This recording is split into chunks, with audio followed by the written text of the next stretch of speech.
उत्तर प्रदेश में 2027 विधानसभा चुनाव से पहले आरक्षण का मुद्दा एक बार फिर राजनीति के केंद्र में आता दिखाई दे रहा है। जी हां, शनिवार को डिप्टी सीएम ब्रिजेश पाठक ने आरक्षण सुधार आंदोलन के नेता हर्ष दुबे और छात्रों के प्रतिनिधिमंडल के साथ प्रेस कॉन्फ्रेंस की। इसके बाद समाजवादी पार्टी के मुखिया अखिलेश यादव ने सरकार पर निशाना साधते हुए आरोप लगाया कि आरक्षण को कमजोर करने की कोशिश की जा रही है। अब इस पूरे मामले को 2027 के चुनाव से जोड़कर देखा जा रहा है। दरअसल 22 अगस्त को ब्रिजेश पाठक ने हर्ष दुबे और छात्रों के प्रतिनिधिमंडल से मुलाकात की।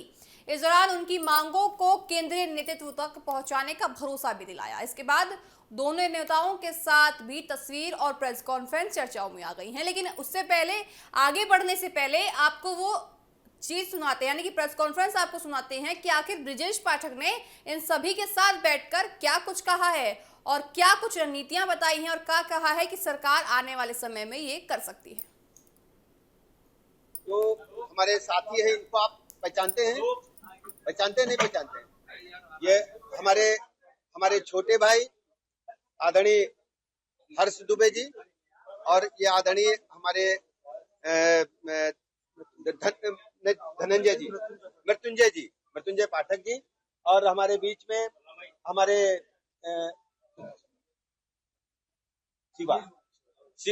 शिवा शर्मा जी, सभी हमारे मित्र हैं, सभी हमारे छोटे भाई हैं। और जंतर मंतर पर जो आप देख रहे थे, ये कल जो धरना प्रदर्शन हुआ उसमें आप सब की एक हमें पत्र मिला है। उस पत्र को हमने अपने केंद्रीय नेतृत्व को दिया है और केंद्रीय नेतृत्व ने कहा है कि हमारे जो साथी हमारे युवा साथी जो जंतर मंतर पर धरने पर बैठे थे, उनकी मांगों पर हम विचार करेंगे, गंभीरतापूर्वक विचार करेंगे और किसी भी स्थिति में अपने देश के युवाओं का, अपने देश के छात्रों का कोई नुकसान नहीं होने देंगे और सबको साथ लेकर के चलेंगे। अब इसी बात की सूचना देने के लिए हम आपके बीच में आएंगे और 2 दिन के बाद आप लोगों की इच्छा थी कि हम केंद्रीय नेतृत्व के समक्ष अपनी बात रखें, तो माननीय केंद्रीय मंत्री जी के साथ में 2 दिन के बाद इनकी बैठक होगी, उसमें हम इनको लेकर के जाएंगे और इनसे साथ में बात करेंगे। अब मैं हर्ष से कहूंगा कि अपनी बात करें। मेरा कहना है कि कहीं ना कहीं सर लोगों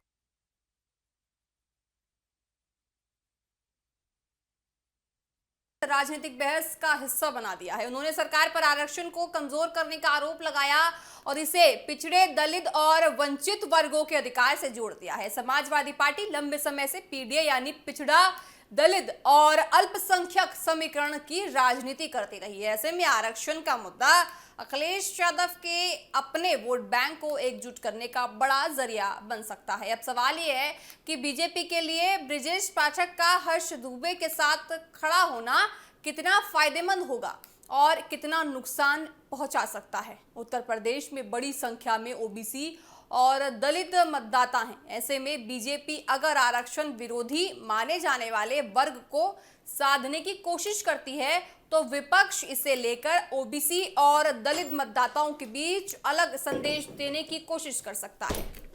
ऐसे में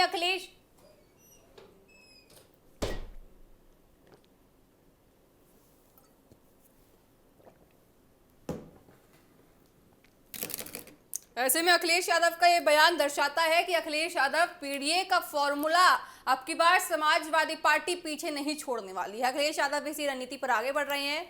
वह जनता के बीच ये सवाल उठा सकते हैं कि सरकार आरक्षण व्यवस्था को लेकर क्या बदलाव करना चाहती है। अगर ये मुद्दा चुनावी बहस में बड़ा बनता है तो इसका सीधा असर सामाजिक समीकरणों पर पड़ सकता है। हालांकि बीजेपी के लिए ये मुद्दा पूरी तरह आसान नहीं होगा। सामान्य वर्ग के एक हिस्से में आरक्षण व्यवस्था को लेकर नाराजगी और सवाल रहे हैं। सरकार अगर इस वर्ग की मांगों पर बात करती है तो उसे राजनीतिक फायदा मिल सकता है, लेकिन साथ ही बीजेपी को ओबीसी और दलित वर्ग के बीच ये संदेश भी देना होगा कि आरक्षण व्यवस्था को लेकर कोई ऐसा कदम नहीं होना चाहिए, यानी कि नहीं उठाना चाहिए जिनके अधिकार प्रभावित हो। यही वजह है कि फिलहाल सत्ता पक्ष और विपक्ष दोनों इस मुद्दे पर संभल कर आगे बढ़ रहे हैं।